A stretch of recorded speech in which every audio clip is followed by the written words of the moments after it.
عليه وسلم على العالمين جميعا وأقامه يوم القيامة للمذنبين المتلفثين الخطائين الهالكين شفيعا وصلى الله تبارك وتعالى عليه وعلى كل من هو محبوب ومرضي لديه صلاة تبقى وتدوم بدوام الملك الحي القيوم ونشهد أن لا إله إلا الله وحده لا شريك له ونشهد أن سيدنا ومولانا محمدا عبده ورسوله أما بعد فأعوذ بالله من الشيطان الرجيم بسم الله الرحمن الرحيم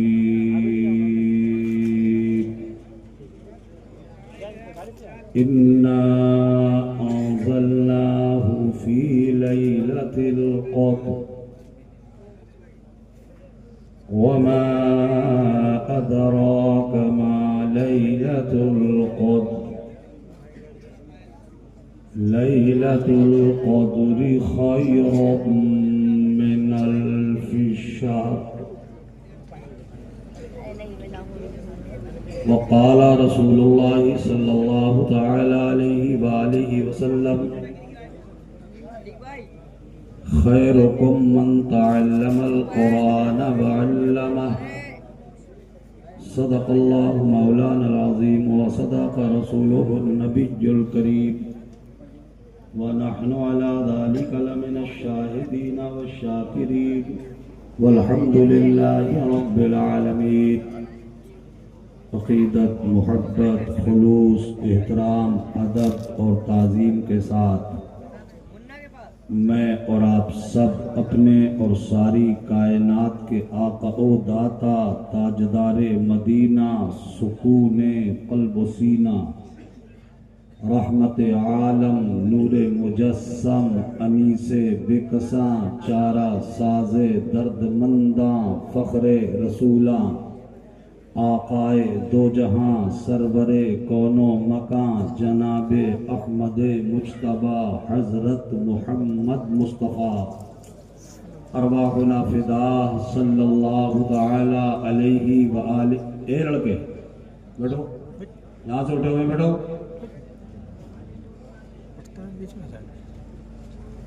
بآواز بلند درود پاک کے نذرانے پیش کیجئے.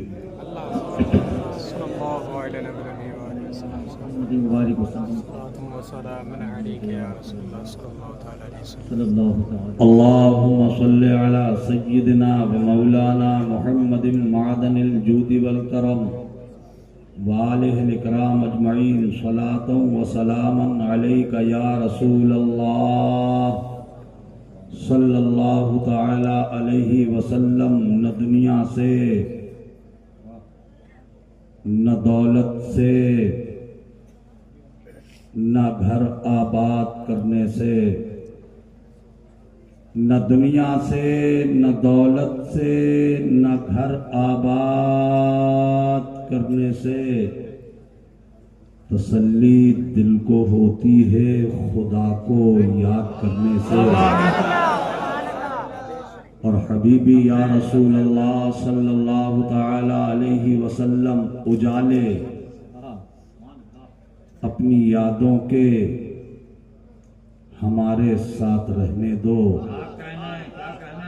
اجالے اپنی یادوں کے ہمارے ساتھ رہنے دو. نہ جانے کس گلی میں زندگی کی شام ہو جائے. یہ جو پنڈال کے پاس لوگ شور شرابہ کر رہے ہیں ان کو سے کہیے ذرا باتیں نہ کریں. اگر آپ لوگوں کو باتیں کرنی ہے تھوڑا دور جا کے بات کیجئے. ادب باقی رکھیے، اسی کے ساتھ خطاب سنیں جی۔ چونکہ آج ہمارے بیچ شہزادہ رسول، دلبند بطول، پیر طریقت، رہبر شریعت، جلالت العلم، معمار قوم، حضرت علامہ سید شاہ میر محمد سہیل میاں صاحب قبلہ زیب سجادہ خانقاہ عالیہ قادریہ واحدیہ طیبیہ طاہریہ بلگرام شریف جلوہ فروز ہے۔ ادب بہت ضروری ہے، ادب بہت بڑی چیز ہے۔ ادب نہ کرنے کی وجہ سے کتنے اپنے کہلانے والے دھتکار دیے جاتے ہیں، ادب کرنے کی وجہ سے کتنے غیر نواز دیے جاتے ہیں۔ یہ جو جلسے کے پنڈال کے قریب اسٹیج کے پیچھے لوگ باتیں کر رہے ہیں، یا تو ان کو شرم آنی چاہیے، آپ کو دور جا کے باتیں کرنا ہے کیجئے، جلسہ سننے آئے ہو تو آرام سے جلسہ سنیے۔ سرکار جلوہ فروز ہیں، نقیب الاسلام، ادیب شہیر، ناظم بے نظیر، استاد الشعراء، محترم المقام حضرت علامہ سید قیصر خالد صاحب قبلہ دامت برکاتہم العالیہ، جو فی البدیع اشعار سے ہم کو نواز رہے تھے۔ تشریف فرمائیں حضرت استاد القراء محترم المقام قاری ابوالحسن صاحب قبلہ واحدی وہ جلوہ فروز ہیں۔ اس جلسے کے روح رواں محترم المقام محب گرامی وقار برادر مکرم حضرت مولانا قاری محمد اکرم رضا صاحب قبلہ وہ تشریف فرما ہیں۔ پیکر اخلاص و محبت حضرت مولانا عمران رضا صاحب مصطفائی وہ جلوہ فرما ہیں۔ شاعر اہل سنت محترم المقام جناب عثمان رضا ہارونی، انہوں نے آپ کو نہایت ہی سنجیدہ لب و لہجے میں محظوظ فرمایا۔ جتنے بھی علماء، شعراء، حفاظ و قراء منبر شریف پر جلوہ بار ہیں، میں سب کا شکر گزار ہوں۔ آپ کی پشت پناہی چاہیے مجھے، میں آپ سے چند منٹ کچھ ضروری باتیں کرنے آیا ہوں۔ ہوائی باتوں سے کچھ نتیجہ نہیں نکلتا، سنجیدگی سے بیٹھو، آرام سے میری کچھ باتیں سننے کی کوشش کرو، شاید میں کچھ میسج، کچھ پیغامات آپ کی خدمت میں پیش کر سکوں، شاید میں آپ کے ذہنوں کے لیے کوئی مہمیز دے سکوں، شاید میں کچھ اشارے کر سکوں آپ کو۔ خالی ہوائی تیر چھوڑ دینا، جذبات ابھار دینا، اس سے کچھ نتیجہ نہیں نکلتا۔ کچھ کام کی باتیں بیٹھ کے سن لیجئے اطمینان سے، سکون سے۔ مجھے خوشی ہے کہ آج کے اس جلسے میں بزرگوں سے کہیں زیادہ ہمارے نوجوانوں کی تعداد ہے، اور میرے قوم کے بچوں، مجھے تمہاری ہی ضرورت ہے۔ آپ سکون سے تشریف رکھیں۔ اراکین کمیٹی نے، اس جلسے کے کارکنان نے بڑی محنت کی ہے، بہت کوشش کے بعد یہ جلسہ سجایا گیا، سنوارا گیا، آراستہ کیا گیا۔ بحمدہ تعالی یہ جلسہ اپنی کامیابیوں کے منازل پر پہنچ چکا ہے۔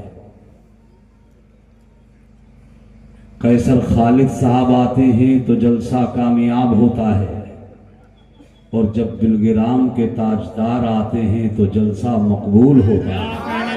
نعرہ تکبیر، نعرہ رسالت، آمد شہزادہ غوث اعظم، فیضان بلگرام و مارہر مطہرہ، فیضان کچھو چھو بریلی۔ آپ نے نعتہائے مصطفیٰ کو انتہائی محبتوں سے سنا ہے، میں بھی ایک نعت پڑھوں گا، سنیں گے آپ مجھ سے؟ جی انشاءاللہ۔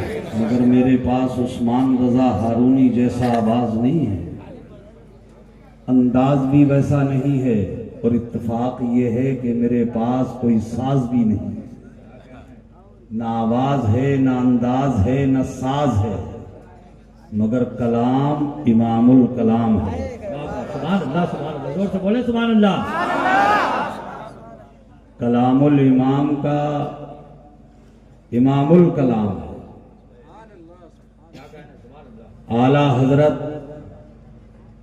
مجدد دین و ملت الشاہ امام احمد رضا خان فاضل بریلوی علیہ رحمت و رضوان کے قلم کے شاہکار یہ اشعار نامعلوم کتنی بار آپ نے سنے ہوں گے، مگر یہ اعلیٰ حضرت کے کلام کی خصوصیت ہے کہ وہ جتنی بار پڑھا یا سنا جاتا ہے ہر بار بالکل تازہ ترین محسوس ہوتا ہے۔ بے شک، یہ خاصہ ہے اعلیٰ حضرت کے کلام بے کا۔ شک، بے شک۔ وہ مشہور زمانہ کلام سنا ہوگا آپ نے کہ ان کی مہک نے دل کے غنچے کھلا دیے ہیں، جس راہ چل گئے ہیں کوچے بسا دیے ہیں۔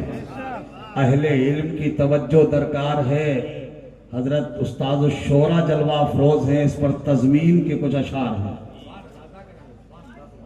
جلوت سے اپنی طیبہ جنت بنا دیے ہیں، جلوت سے اپنی طیبہ جنت بنا دیے ہیں، شوریدہ بستیوں کو گلشن بنا دیے ہیں، اور توحید سے ہمارے دل جگمگا دیے ہیں۔ ان کی مہک نے دل کے غنچے کھلا دیے ہیں، جس راہ چل گئے ہیں کوچے بسا دیے ہیں۔ سبحان اللہ، سبحان اللہ۔ راہ چل گئے ہیں کوچے بسا دیے ہیں۔ اور اہل علم کی توجہ، واللیل جن کا کاکل ما زاغ ان کی آنکھیں، واللیل جن کا کاکل ما زاغ ان کی آنکھیں، او ادنا کی گلی میں بہکی نہ جن کی آنکھیں، واللیل جن کا کاکل ما زاغ ان کی آنکھیں،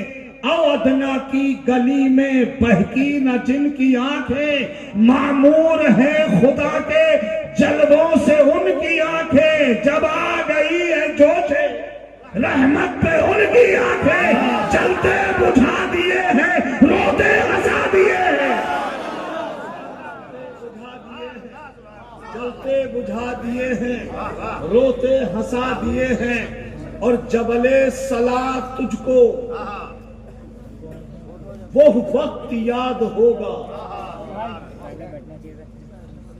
مدینہ پاک میں صلاح نام کا ایک پہاڑ ہے، اس پہاڑ کی غار میں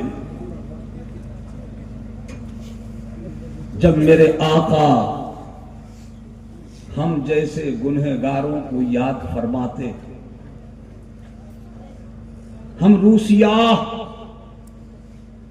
ہم پاپی، ہم ناکارہ و بیکار لوگ جب میرے مصطفیٰ کو یاد آتے، میرے سرکار اس پہاڑ کی اس غار میں تشریف لے جاتے، اپنا سر انور سجدے میں رکھتے، اور ہم غلاموں کو اللہ کی بارگاہ سے مانگتے، عرض کرتے زمین و آسمان کے مالک، اے پروردگار میری امت کے گنہگاروں کو مجھے دے دے، اے اللہ میری امت میرے حوالے کر دے۔ یہ کہہ کر میرے حضور کتنا روتے تھے، کتنے آنسو بہاتے تھے میرے سرکار۔ ان مصروں میں سنیے گا، ان کی مہک نے دل کے غنچے کھلا دیے ہیں، جس راہ چل گئے ہیں کوچے بسا دیے ہیں، جبل صلا تجھ کو وہ وقت یاد ہوگا، امت کے غم میں ایسا رویا کوئی نہ ہوگا۔ جبل صلا تجھ کو وہ وقت یاد ہوگا، امت کے غم میں ایسا رویا کوئی نہ ہوگا۔ محشر میں ویسا منظر جو دیکھے کہتا ہوگا، اللہ کیا جہنم اب بھی نہ سرد ہوگا۔ رو رو کے مصطفیٰ نے دریا بہا دیا۔ نعرہ تکبیر، نعرہ رسالت، کلام اعلیٰ حضرت، پیغام اعلیٰ حضرت۔ مصطفیٰ نے دریا بہا دیے ہیں اور صدیق بن کے چمکا، جو خلق ان سے مانگا۔ صدیق بن کے چمکا، جو خلق ان سے مانگا، غوثوں کا غوث ٹھہرا، نقشے قدم جو مانگا۔ قربان ربیع تم پر، ان کو انہی سے مانگا۔ صدیق بن کے چمکا، جو خلق ان سے مانگا، غوثوں کا غوث ٹھہرا، نقشے قدم جو مانگا۔ قربان ربیع تم پر، ان کو انہی سے مانگا۔ میرے کریم سے گر قطرہ کسی نے مانگا، دریا بہا دیے ہیں، دربے بہا دیے۔ ماشاءاللہ ماشاءاللہ، دریا بہا دیے ہیں، دربے بہا دیے ہیں، دربے بہا دیے ہیں۔ دربے بہا دیے ہیں۔ اب وہ منظر اپنی نگاہوں کے سامنے لائیے۔ سمندری سفر ہے، پانی کی چھاتی پر ایک لکڑی کا بنا ہوا جہاز اپنی منزل کی طرف کشاں کشاں کشاں کشاں بڑھتا جا رہا ہے۔ اس کشتی میں سوار ایک جماعت ہے۔ جب یہ جہاز سمندر کی چھاتی پہ بڑھتا ہوا آگے بڑھا، سمندر میں ایک طوفان اٹھا، گرداب آئی، بھور اٹھی، اور پانی کے زبردست جبڑوں نے اس جہاز کو اپنی آغوش میں لے لیا۔ ڈبو دینا چاہتا ہے پانی جہاز کو۔ جہاز رانوں نے پانی کے تھپیڑوں سے بچانے کے لیے انتھک کوشش کی، مگر جہاز ان کی دسترس سے باہر ہو گیا۔ کپتان نے اعلان کر دیا، ان قریب یہ جہاز ڈوب جائے گا، ہم لوگ پانی کے اندر غرق ہو جائیں گے، ہم مچھلیوں کی غذا ہو جائیں گے۔ آپ سب سمجھدار لوگ بیٹھے ہو، جب بھی موت کا بھیانک چہرہ انسان کے سامنے ہوتا ہے، بڑے بڑے شیر دل لوگوں کا بھی پتا پانی ہو جاتا ہے، اچھوں کے چھکے چھوٹ جاتے ہیں، پھر انسان روتا ہے، چیختا ہے، فریاد کرتا ہے، آہو فوہا کرتا ہے۔ وہی حال کشتی میں سوار ان لوگوں کا تھا۔ انہی لوگوں کے بیچ ایک ایسی ہستی بھی ہے جس کے چہرے پہ کوئی ملال نہیں، انتہائی پرسکون، بڑے مطمئن، چہرے پہ کوئی ہراس نہیں، کوئی خوف نہیں، پرسکون بیٹھے ہیں۔ جانتے ہو وہ کون ہیں؟ وہی ہیں بریلی کے اعلیٰ حضرت۔ فرمایا ہے لوگوں، یہ جہاز میں رونے کی آواز کہاں سے آ رہی ہے؟ لوگوں نے بتایا حضور جہاز ڈوبنے والا ہے۔ فرمایا کس نے کہا؟ کہا کہ جہاز کے کپتان نے اعلان کیا ہے کہ جہاز ڈوب جائے گا۔ بریلی کے اعلیٰ حضرت عاشق صادق مصطفیٰ جان رحمت کے سچے غلام فرماتے ہیں انشاءاللہ یہ جہاز نہیں ڈوبے گا۔ کیا کہنا ہے واہ، جہاز نہیں ڈوبے گا۔ کیوں نہیں ڈوبے گا؟ کپتان کہہ رہا ہے جہاز ڈوب جائے گا، بریلی کے اعلیٰ حضرت کہہ رہے جہاد نہیں ڈوبے گا. کیوں؟ یہ مصروں میں سنیے. ایک بار پیشگی کہہ دیجئے سبحان اللہ. کیوں نہیں ڈوبے گا جہاد؟ ان کی مہک نے دل کے غنچے کھلا دیے ہیں. جس راہ چل گئے ہیں کوچے بسا دیے ہیں. احمد رضا چلا جو جانے جہاں کی جانب. احمد رضا چلا جو جانے جہاں کی جانب. بحری سفر میں طوفان اٹھا رضا کی جانب. احمد رضا چلا جو جانے جہاں کی جانب.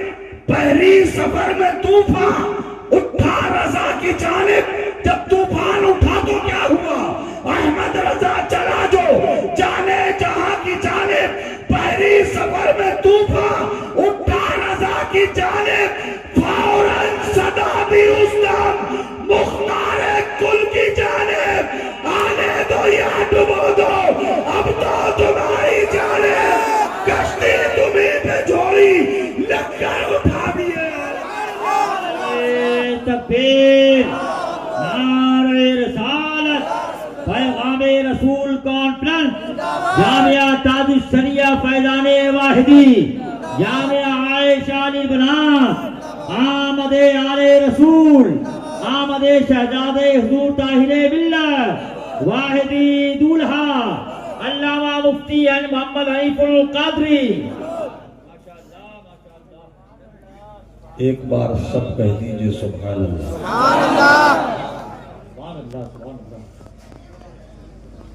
یہ جلسہ جس میں میں اور آپ سب شریک ہیں، جامعہ تاج الشریعہ فیضان واحدی، یہ مدرسوں، یہ مردوں کے پڑھنے کا مدرسہ ہے.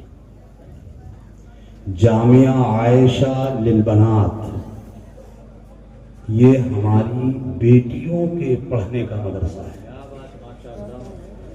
یہ دو مدرسوں کا جلسہ ہے. اور ایک مدرسے کا جلسہ آج دن میں بھی ہو چکا ہے. جامعہ عائشہ للبنات کا اجلاس جو صرف عورتوں کے لیے تھا وہ ہو چکا. اب یہ دستار بندی کا جلسہ جامعہ تاج الشریعہ فیضان واحدی کی چہار دیواری میں رہ کر جن بچوں نے رات و دن محنت کر کے اپنے اساتذہ کی بارگاہ میں زانوئے ادب طے کر کے قرآن کے 30 پاروں کو اپنے سینے میں جمع کر لیا ہے، ان کی دستار بندی ہو چکی ہے. ان کے سر پر حضور پیر طریقت کے دست شفقت سے تاج زرری رکھا جا چکا ہے. دوستو، دنیا میں کتابیں بہت ہیں، شمار نہیں ہے کتابوں کا، مگر پوری کائنات میں کوئی ایسی کتاب نہیں جس کتاب کا ایک ایک جملہ، ایک ایک لفظ، ایک ایک حرف، ایک ایک حرکت، یہاں تک کہ ایک ایک نقطہ بھی محفوظ کر لیا جائے. ایسی دنیا میں کوئی کتاب نہیں. اس آسمان کے نیچے، اس زمین کے اوپر اگر کوئی کتاب ہے جس کا ایک ایک نقطہ بھی سینے میں محفوظ ہو جاتا ہے، اس کتاب کا نام ہے قرآن. اس کتاب کا نام ہے قرآن. بس یہی ایک کتاب ہے. یہ اس کا معجزہ ہے، اس کتاب کا اعجاز ہے جو منوعاً سینوں میں اتر جاتا ہے. قرآن کریم کہ آج یہ 4 حفاظ اکرام آپ کی بستی میں رہ کر، آپ کے بیچ رہ کر، آپ لوگوں کی مدد اور تعاون سے انہوں نے قرآن پاک کو اپنے سینوں میں جمع کر لیا.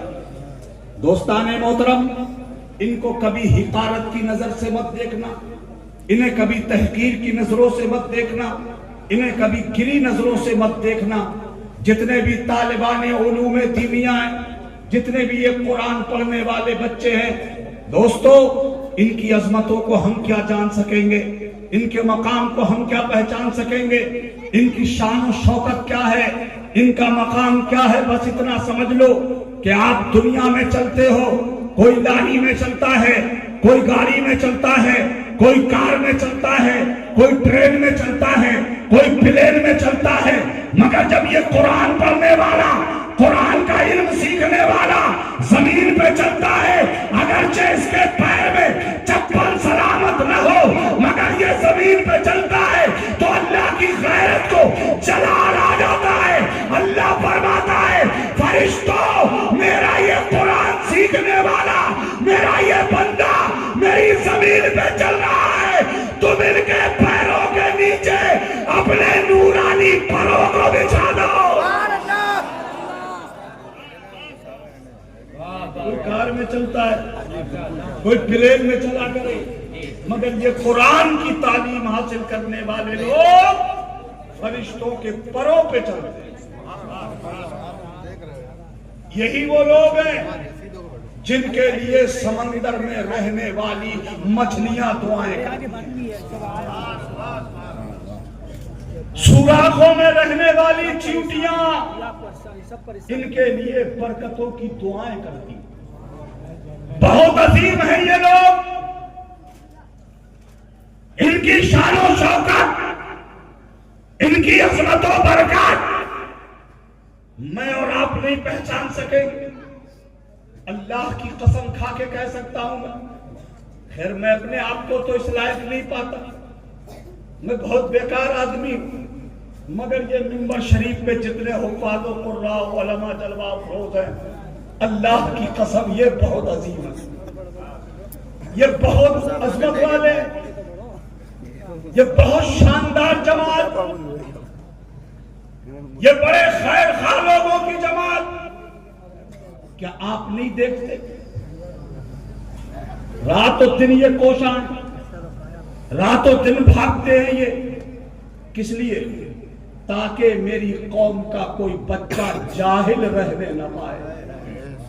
اس لیے کہ آج المیہ ہے، آج کے دور کا سب سے بڑا حادثہ کہ مسلمانوں کا تعلیمی میدان میں پرسنٹیج کیا ہے، کتنے پڑھے لکھے ہیں ہمارے یہاں، نہ ہم دنیا کی تعلیم کی طرف راغب، نہ دین کی تعلیم کی طرف ہمارا شغف۔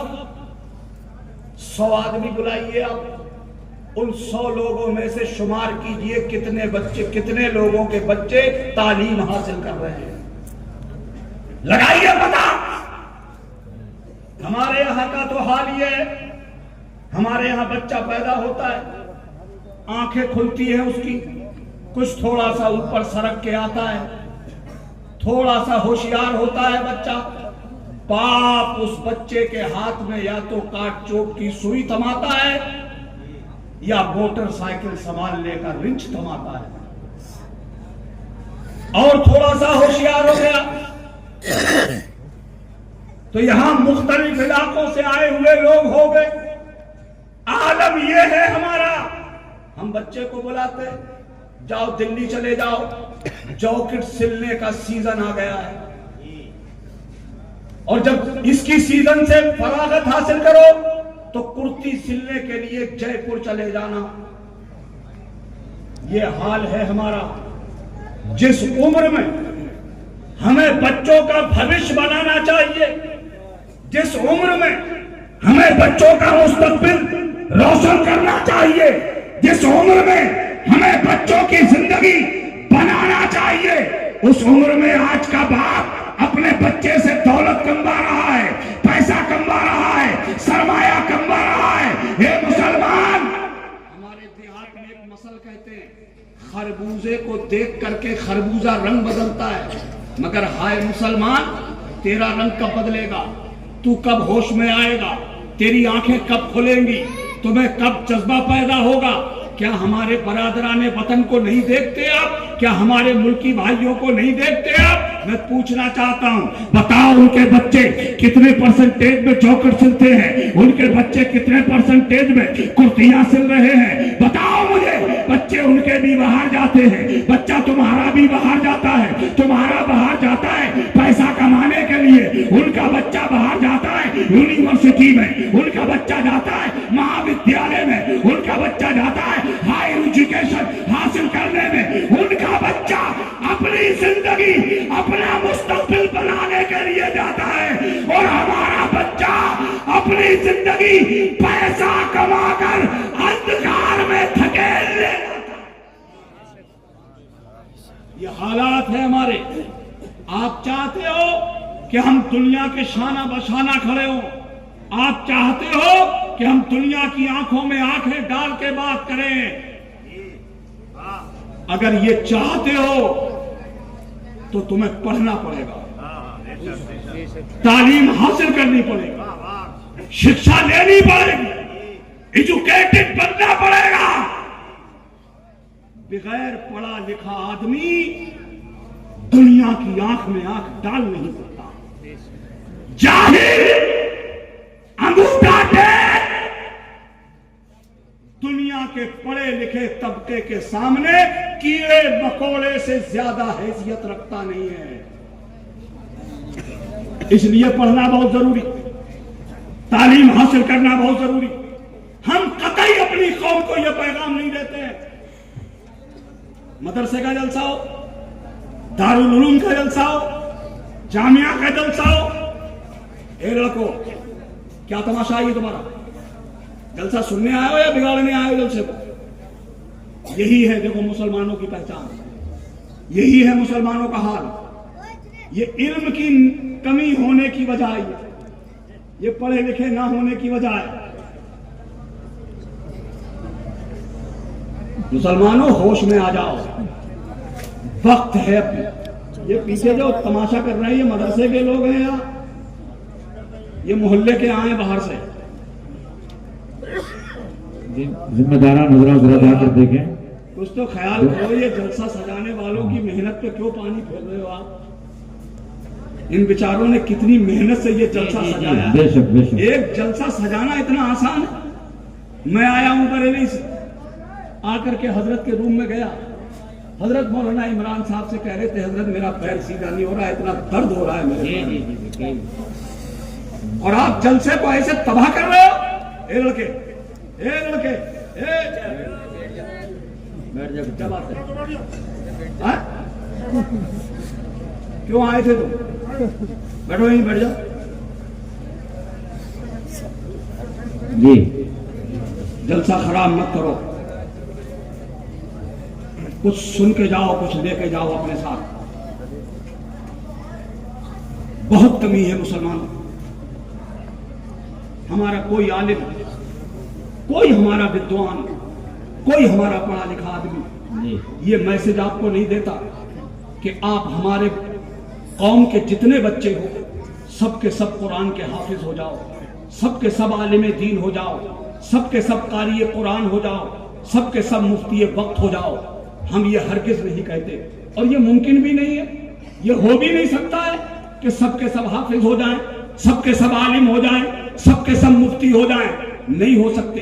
اگر سب حافظ ہو جائیں گے، سب عالم ہو جائیں گے، سب مفتی ہو جائیں گے تو مجھے بتاؤ ڈاکٹر کہاں سے آئیں گے، انجینئر کہاں سے آئیں گے، وکیل کہاں سے آئیں گے، ماسٹر کہاں سے آئیں گے، بیرسٹر کہاں سے آئیں گے، آئی ایس کہاں سے آئیں گے، آئی پی ایس کہاں سے آئیں گے، پی سی ایس کہاں سے آئیں گے، ویگیانک کہاں سے آئیں گے، سائنٹسٹ کہاں سے آئیں گے؟ جہاں آج میری قوم کو ایک حافظ کی ضرورت ہے، ایک عالم کی ضرورت ہے، ایک قاری کی ضرورت ہے، ایک مفتی کی ضرورت ہے، وہیں میری قوم کو ایک ڈاکٹر کی ضرورت ہے، ایک وکیل کی ضرورت ہے، ایک آئی ایس کی ضرورت ہے، ایک آئی پی ایس کی ضرورت ہے۔ سخت ضرورت ہے ان چیزوں کی۔ اور مسلمانوں یہ گندگی اپنے دماغ سے نکال کے پھینک دو جو آپ کے دماغوں میں گھسیڑی گئی ہے، یہ سازش کا حصہ ہے۔ ہم سے کیا کہا جاتا ہے؟ ارے پڑھ لکھ کے کیا ہوگا، کوئی نوکری تھوڑی مل جائے گی۔ یہ ایک عام دھارنا بن گئی، ایک عام بات ہے جو مسلمانوں میں پھیلی ہے۔ یہ سازش کے طور پر تمہارے دماغ میں بات ڈالی گئی ہے تاکہ تم اس بہانے سے اپنے بچوں کو پڑھا نہ سکو، تاکہ جب تمہارے بچے پڑھیں گے نہیں تو تم دنیا کے برابر آ نہیں سکو گے، اس لیے تمہیں دبایا گیا ہے، تمہارے دماغوں میں یہ گندگی ڈالی گئی ہے۔ اس لیے مسلمانوں اب دنیا کو بتا دو، اٹھ کھڑے ہو جاؤ اور تعلیم حاصل کرو، اپنے بچوں کو قرآن کا عالم بھی بناؤ اور اپنے بچے کو ایک اچھا ڈاکٹر بھی بناؤ۔ نعرہ تکبیر، نعرہ رسالت، پیغام رسول کانفرنس، علامہ مفتی محمد حنیف القادری، فیضان علم۔ دیکھو بہت ضروری ہے ہمارے یہاں MBBS MS MD ڈاکٹروں اسپتالوں میں جا کر کے دیکھو، جائزہ لو۔ ہم تو کہیں جاتے ہی نہیں، ہم تو صرف اپنا اپنا دیکھ رہے، صرف اپنے اپنے چکر میں لگے ہم لوگ۔ کبھی اسپتالوں میں جا کر کے تھوڑا سا جائزہ لیا کرو۔ علاج کے نام پہ اتنا لوٹا جا رہا ہے۔ ایک باپ پوری زندگی میں صرف ایک بار اپنے بچوں کے سر پہ چھت ڈال پاتا ہے، پوری زندگی بھاگتا ہے، وہ پوری زندگی محنت کرتا ہے، پھر جا کر کہیں اپنے بچوں کے لیے ایک بار مکان بنا پاتا ہے۔ اگر غریب کو کوئی مرض لگ جائے اور ہاسپٹل میں وہ ایڈمٹ ہو جائے، جتنا کمایا ہوتا ہے اس نے پوری زندگی میں، اگر کوئی پلاٹ خرید لیا ہے وہ بھی بکوا دیا جاتا ہے علاج کے نام پر، بینک بیلنس خالی کرا دیا جاتا ہے علاج کے نام پر، مکان ہوتا ہے تو اسے بھی بکوانے کی کوشش کی جاتی ہے علاج کے نام پر۔ اس لیے آج ضرورت ہے کہ ہمارا بچہ خود ڈاکٹر ہو، ہمارا بھائی خود ڈاکٹر ہو۔ میرے بھائی ڈاکٹر بھی ہو تو کیسا؟ یہ ان علماء کا مشن ہے، یہ ان علماء کی کوشش ہے۔ کیسا ڈاکٹر ہو ہمارا بچہ، ہمارا بھائی کیسا ڈاکٹر ہو؟ جب اس کا باپ بیماری سے جوجھے، بیمار پڑ جائے، ہمارا بچہ ہمارا معالج ہو، ہمارا ڈاکٹر ہو، ہماری نبض دیکھے، ہمیں ٹیبلیٹ کی ضرورت ہو تو دے، کیپسول کی ضرورت ہو تو دے، سیرپ کی ضرورت ہو تو دے، انجیکشن کی ضرورت ہو تو دے، سلائن کی ضرورت ہو تو دے، چیک اپ کی ضرورت ہو تو کرائے۔ ہمارا بچہ ہماری پوری زندگی اس طرح سے ہمارا تعاون کرتا رہے، ہمارا علاج کرتا رہے، مگر جب وہ وقت آ جائے، جب وہ گھڑی آ جائے، جب وہ ٹائم آ جائے جس سے ہر ایک کو گزرنا پڑے گا، یعنی جب گلے میں سانس پھنس جائے، گھبراہٹیں آنے لگے، کوئی دوا کام نہ کرے اور بچہ اس وقت اپنا بستہ لے کر، اپنی دوائیاں لے کر باپ کے سرہانے آ جائے اور باپ سے کہے ابا ٹیبلیٹ لاؤ، کیپسول لاؤ، باپ یہ کہے میرے لال پوری زندگی تو میرا علاج کرتا رہا، میرے بچے اب مجھے تیری دوائی کی ضرورت نہیں ہے، میرے لال اب مجھے اس وقت قرآن پاک کی سورہ یاسین کی ضرورت ہے، اے میرے بیٹے مجھے قرآن پڑھ کے سنا دے۔ ہمارا بچہ ایسا ڈاکٹر بنے کہ وہ قاری صاحب کا انتظار نہ کرے، عالم صاحب کا انتظار نہ کرے، امام صاحب کا انتظار نہ کرے، بلکہ گھر میں جائے، وضو کرے، الماری سے قرآن اٹھائے اور باپ کی باری پہ بیٹھ کر تلاوت قرآن کرنے لگ جائے۔ نعرہ تکبیر، نعرہ رسالت، فیضان قرآن مقدس، مذہب اسلام، مسلک اعلی حضرت، سبحان اللہ سبحان اللہ۔ ایسا ڈاکٹر چاہیے جس کی یہ بنیاد مضبوط کرنا چاہتے ہیں. بہت عمدہ پیغام بھائی ماشاءاللہ. اور سنو، ہمیں وکیل بھی چاہیے، بہت سخت ضرورت ہے. کیوں؟ اس لیے کہ ہم قوم اتنی بہترین ہے، اتنی بہترین قوم ہے ہم. اگر پڑوسی میں ان بن ہو جائے،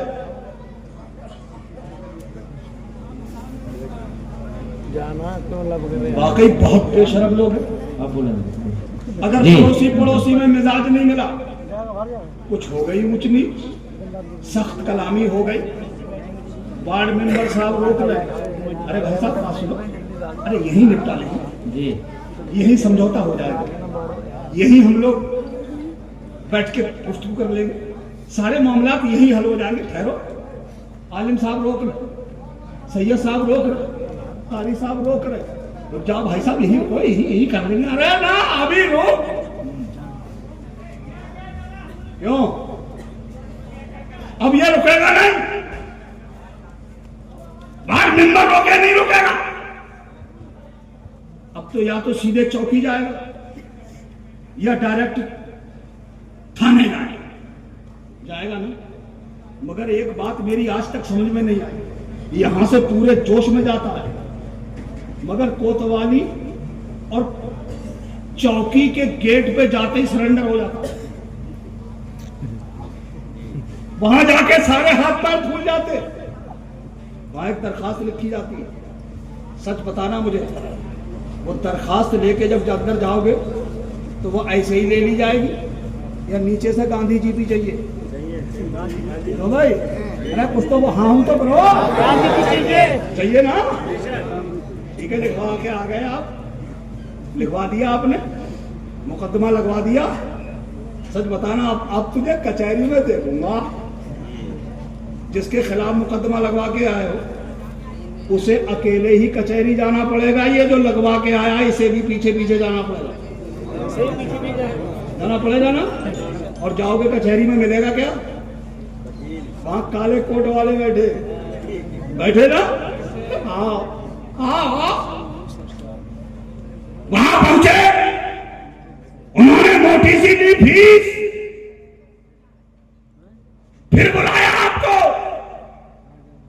پھر آپ سے 500 روپے یا اس سے زیادہ رقم اور چھوٹی سی پرچی پہ لکھ کے دی تاریخ، اور ذہن میں ایک گندگی اور بھری، گھبراؤ مت، جس کے خلاف تم مقدمہ لڑ رہے ہو اس کو ہم سولی پہ لٹکوا دیں گے تاکہ تم سمجھوتا نہ کر سکو، تاکہ تم آپس میں صلح نہ کر سکو. اس لیے میرے عزیز بھائیوں، ہمارے بچوں کو وکیل بننا ضروری ہے تاکہ وہ کالا کوٹ پہن کر کچہری میں بیٹھ کر جب تم نہ بھل کے جاؤ تو تمہیں وہ کوٹ کچہری میں الجھا کے نہ رکھے، تمہیں برباد نہ کرے، بلکہ تم دو لڑنے والوں کو آپس میں تمہارا سمجھوتا کروا دے. بہت سخت ضرورت ہے تعلیم کی، اور یاد رکھیے یہ ملکی فائدے کے لیے ضروری ہے. ہم جس ملک میں الحمدللہ پوری وفاداری کے ساتھ رہتے ہیں، کیا کہنے بھائی، مکمل وفاداری، ہمارے خون میں نہیں ہے غداری، ہم پکے وفادار ہیں الحمدللہ. جس ملک کے لوگ 100% پڑھے لکھے ہوتے ہیں وہ ملک دنیا میں بہت تیزی سے ترقی کرتا ہے. ہمارے ملک کی ترقی کے لیے بھی پڑھنا لکھنا ضروری ہے، اس لیے تعلیم حاصل کیجیے، بچوں کو پڑھائیے. یہ جہالت ہی کی تو وجہ ہے آج ساری برائیاں ہمارے اندر. کون سا عیب ہے مسلمانوں تو آج ہم میں نہ پایا جاتا؟ بھول گئے تم اپنے آپ کو؟ ہم کلمہ پڑھتے ہیں رسول اللہ کا، غلام ہیں مصطفیٰ جان رحمت کے، قسمیں کھاتے ہیں اپنے رسول سے وفاداری کی. ہم غلام ہیں مصطفیٰ جان رحمت کے، ہم نے جنم لیا ہے اس گھر میں جہاں کلمہ پڑھا جاتا ہے، مگر ہمارا حال کیا ہے، ہماری پوزیشن کیا ہے؟ آج دنیا ہمارا کردار دیکھ کر ہم پہ تھو تھو کر رہی ہے. کیوں؟ اپنے آپ سے میاں مٹھو کتنا ہی بن لو، ارے ہم یہ ہیں ہم وہ ہیں، تم کچھ بھی نہیں ہو. سچائی یہ ہے کہ دنیا کے پلیٹ فارم پر اپنے آپ کو جانچو، دیکھو اپنے آپ کو کیا حیثیت رہ گئی ہے آج آپ کی، کیا رہ گئے ہو آپ. آج دنیا دیکھ رہی ہے یہ سچے رسول کا امتی، وہ رسول وقار جن کے بدترین دشمن بھی، دیکھو دنیا کا کوئی کتنا ہی بڑا ریفارمر ہو، بڑے سے بڑا آدمی، کوئی ایسا دنیا میں نہیں گزرا جس پر لوگوں نے جھوٹ کی تہمت نہ لگائی، جھوٹ کا الزام نہ لگایا ہو، جھوٹ کا آروپ نہ لگایا ہو. ایک میرے مصطفیٰ کی ایسی ذات ہے، ایک میرے مصطفیٰ کی وہ ہستی ہے کہ میرے آقا کے بدترین دشمن جنہوں نے میرے حضور کے قتل کر دینے کے منصوبے تک بنائے، ایسے کٹر دشمن پوری زندگی میں کبھی بھی میرے آقا کی طرف جھوٹ کی نسبت کر ہی نہیں سکے. دشمنی کی، بغاوت کی، کلمہ نہیں پڑھا، گالیاں دی، پتھر مارے، قتل کے منصوبے بنائے، مگر ان کی زبان پہ کبھی یہ نہیں آیا کہ ہم نے محمد مصطفیٰ کو کبھی جھوٹ بولتے دیکھا ہے. سبحان اللہ سبحان اللہ. یہ سچائی ہے. بلکہ میرے نبی کے بدترین دشمن بھی میرے آقا کو صادق الوعد الامین کہہ کے پکارتے. سب یہ کہتے تھے ہم نے دنیا میں سچے بہت دیکھے مگر آمنہ کے لال عبداللہ کے جگر محمد جیسا سچا ہم نے دیکھا ہی نہیں ہے. نعرہ تکبیر، نعرہ رسالت، عظمت مصطفیٰ، شان مصطفیٰ. سبحان اللہ سبحان اللہ. آج ان کا امتی اللہ اکبر دھڑلے سے جھوٹ بولتا ہے. آج جھوٹ کا بازار اتنا گرم ہے، جہاں دیکھو جھوٹ بول رہے ہیں لوگ. چار لوگ کھڑے ہیں آپس میں بات چیت کر رہے ہیں، جھوٹ بولا جا رہا ہے. ایک دھلے کا فائدہ نہیں، ایک نئے سکے کا گھاٹا نہیں، نہ فائدہ نہ گھاٹا. باتوں باتوں میں جھوٹ بول رہا ہے آدمی، بے وجہ جھوٹ بول رہا ہے، خامخواہ جھوٹ بول رہا ہے. مسلمان سن، جھوٹ بولنے والا شریعت کی نظر میں ملعون ہے. کون ہے ملعون؟ سید صاحب قیصر خالد صاحب سے پوچھنا حضرت ملعون کسے کہتے ہیں؟ حضرت پہلے تو لا حول پڑھیں گے اور کہیں گے لا حول ولا قوت الا باللہ العلی العظیم.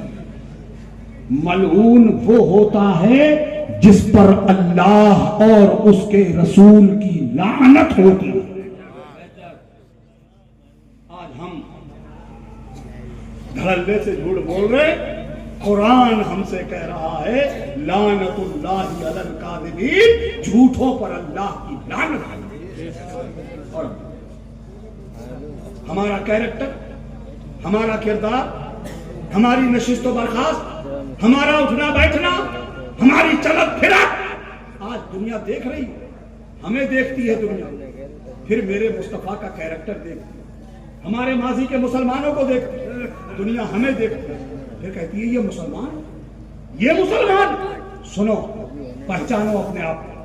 میں تاریخ کا ایک فرق اٹھاتا ہوں، وہاں چلتا ہوں، وہاں سے میں ایک آئینہ تیار کروں گا. اس آئینے میں تم بھی کھڑے ہو کے اپنا چہرہ دیکھنا، میں بھی اپنا چہرہ دیکھوں گا. آج کیا پوزیشن رہ گئی ہے ہماری، سمجھو مسلمانوں.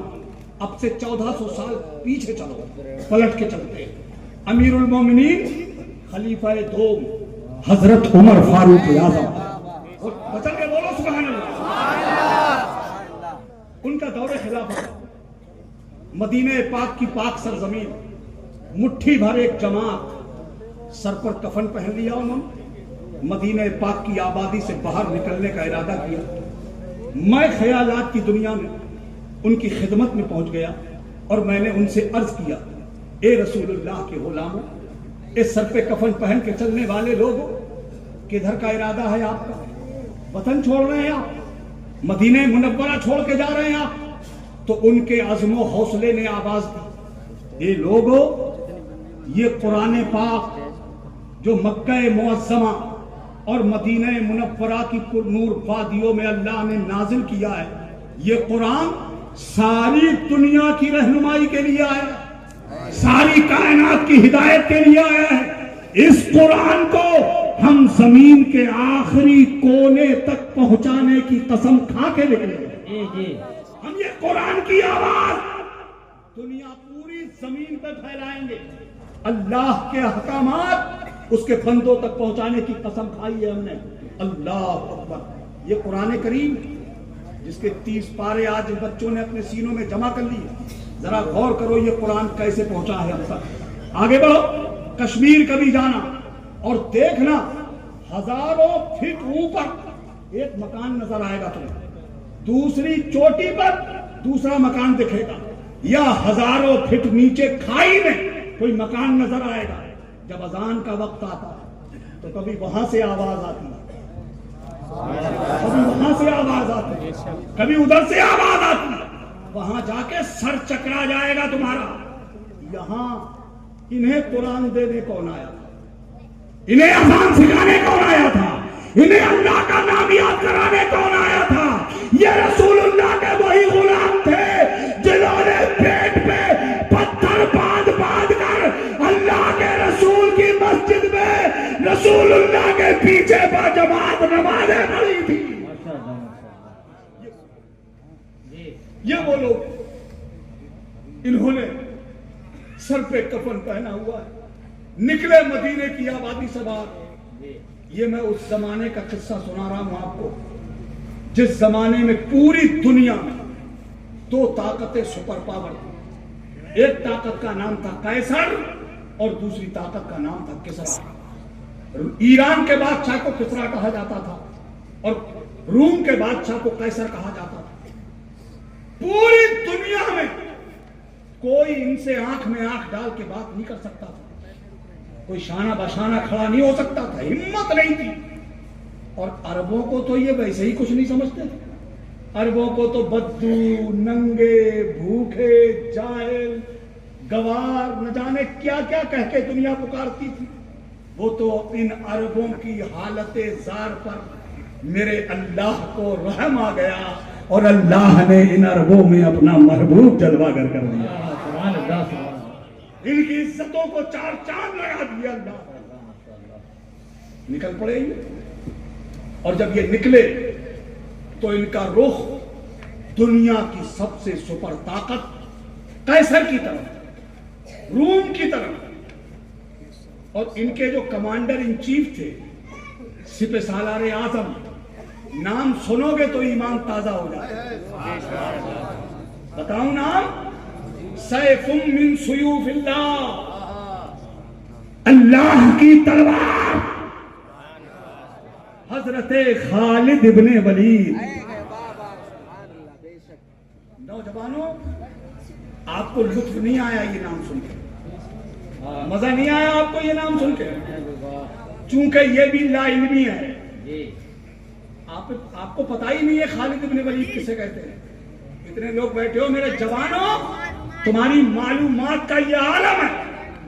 اگر میں آج ابھی اسی وقت ایک سوال کروں، بتاؤ سچن تینڈولکر نے شتک کتنے مارے؟